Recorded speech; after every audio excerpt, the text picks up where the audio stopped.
E seguimos aqui para o nosso último devocional da semana, que é o devocional que a gente vai falar sobre a bênção de uma boa esposa.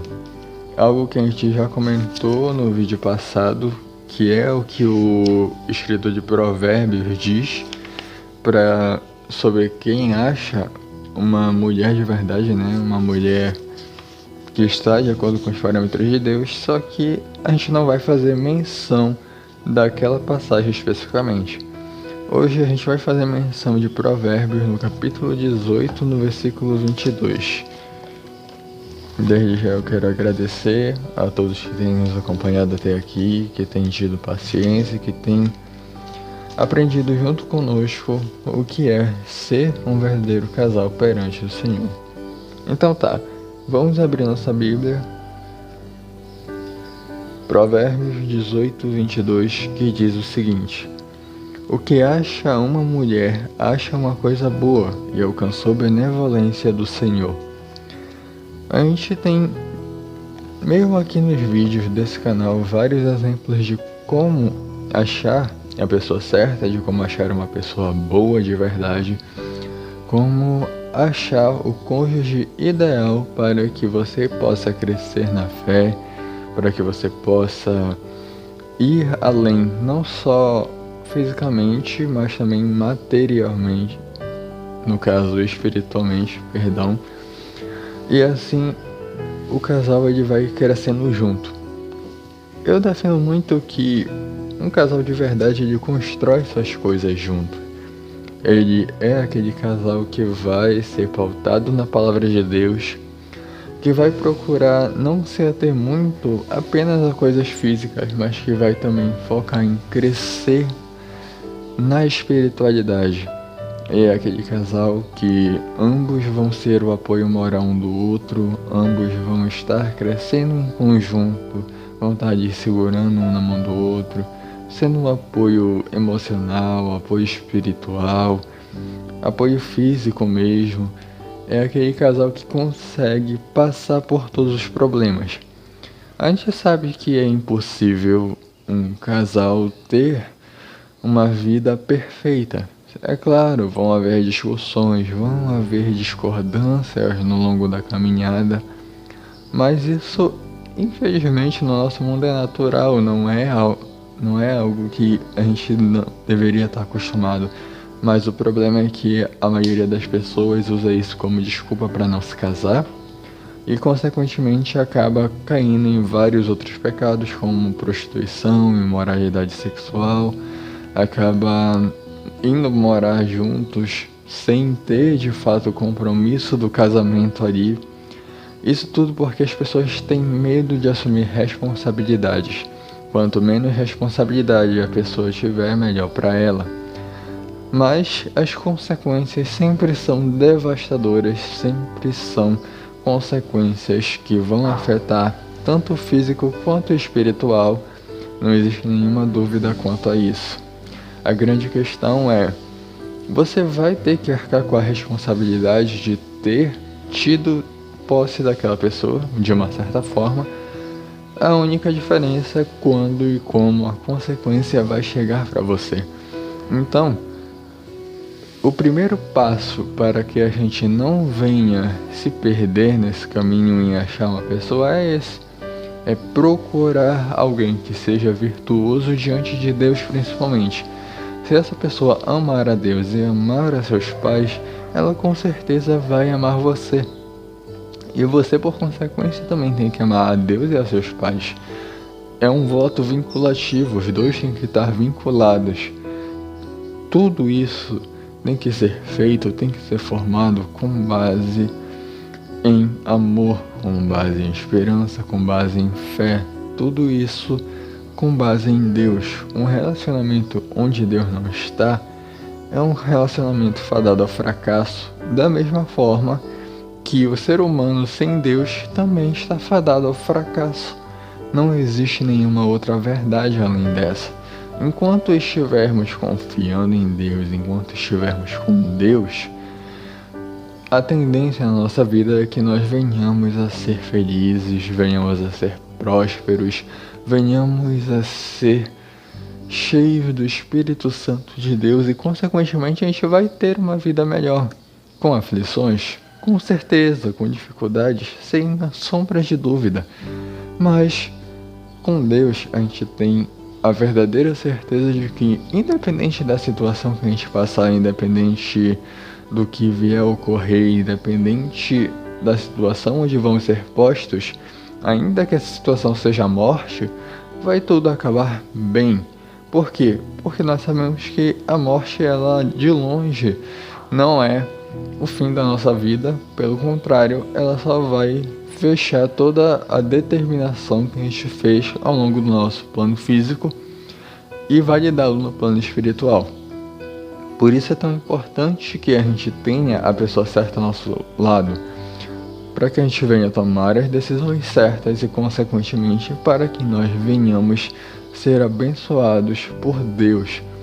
Afinal de contas, Ele é o principal foco. Então, se é o principal foco de um, tem que ser o principal foco de outro. O casal aí tem que andar junto rumo ao céu. Por isso que é tão importante também que o jugo igual, ele seja a verdadeira função aí, ele seja o verdadeiro foco, o verdadeiro local onde a gente está caminhando. Porque se um estiver puxando para um lado e o outro para o outro lado, então a tendência é que a desgraça venha acontecer sim. Infelizmente não existe nenhuma outra possibilidade para além dessas. Para encerrar o nosso tópico sobre casamento, sobre casal, a gente vai fazer a menção de uma curiosidade que a gente vê sendo repetida ao longo das eras. A gente vai falar um pouco sobre poligamia, bigamia e concubinato. É mais um assunto que ficou em aberto para a gente ver, afinal de contas aí também é relacionado ao casamento, então é importante sim fazer menção dele. Porque a bigamia, ela é o ato de ter um novo matrimônio sem que o anterior tenha se encerrado legalmente. A poligamia é quando uma pessoa tem mais de um cônjuge ao mesmo tempo e há países onde ela é permitida. Entretanto, tal permissão não reflete a vontade de Deus. Note que nas escrituras sagradas do Antigo Testamento, muitos homens tiveram mais de uma esposa e não desfrutaram uma vida sossegada e viveram em lares com base em disputas familiares constantes. Essa é a verdade sobre quem adota tal prática. Hoje as pessoas falam que isso é liberdade, que isso é você não querer abrir mão, mas a verdade é que isso é você não querer fazer uma escolha. Ou armar o cenário para que isso venha refletir sua natureza, pois aquela pessoa que tem mais de um cônjuge, ela tem com certeza absoluta tendência à prostituição. Por quê? Porque se você não é capaz de levar sua vida com uma pessoa única, exclusiva ali, então você não é capaz de tomar uma decisão na sua vida. E com certeza essa pessoa não aprendeu a tomar decisões simples. Consequentemente, não ia saber tomar decisões complexas como o casamento e ia acabar tentando fazer joguete com várias pessoas ao mesmo tempo.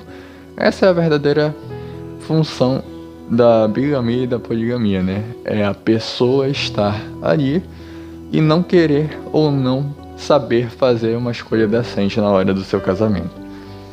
Ainda tem outros casos que é usado para mascarar esse artifício, como infertilidade e tudo mais, mas hoje em dia nós sabemos que se você não consegue ter um filho da maneira tradicional, então o certo é que você adote um.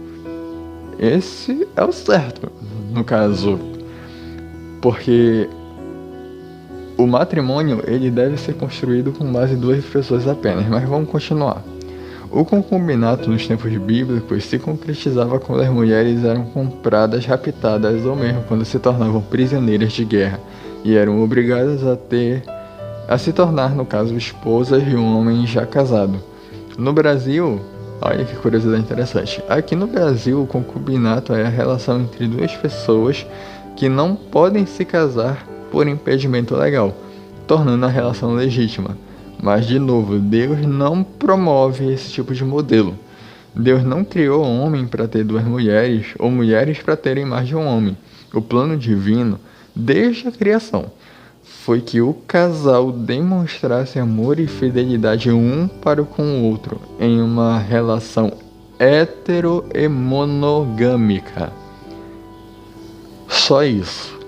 Essa é a única verdade que a gente tem. Essa é a vontade de Deus. E se a gente não se adequar a ela, a gente não tá com Deus. E se a gente não tá com Deus, a gente sabe o que acontece, né? Eu não preciso vir aqui repetir para você. Então, que Deus venha abençoar nossas vidas, que nós venhamos aprender, que nós venhamos nos desfazer das nossas próprias vontades para fazer a vontade de Deus. Porque, vamos ser sinceros, não existe nada nesse mundo que vai trazer recompensa para nós. Não existe nada nesse mundo que vai nos trazer uma felicidade de verdade. Toda ação tem uma reação, já dizia Newton. Toda a ação tem reação. Todo dharma tem seu karma. Todo plantio tem sua colheita. Toda sua escolha vai ter consequência. Então, se for para pagar uma consequência, que seja uma consequência voltada para a vontade de Deus, porque Deus vai garantir teu futuro. É a única coisa que você precisa saber, que Deus garante teu futuro independente da forma como a sua vida vai andar. Porque se você tiver fé, amor, confiança total em Deus e for obediente a Ele, então é Ele que vai cuidar das rédeas da sua vida para você e não nenhuma outra força, nenhuma outra vontade. Que a gente vai ficar com essa palavra. Então, eu agradeço a atenção de todos, amém, e até a semana que vem. Bom domingo para vocês.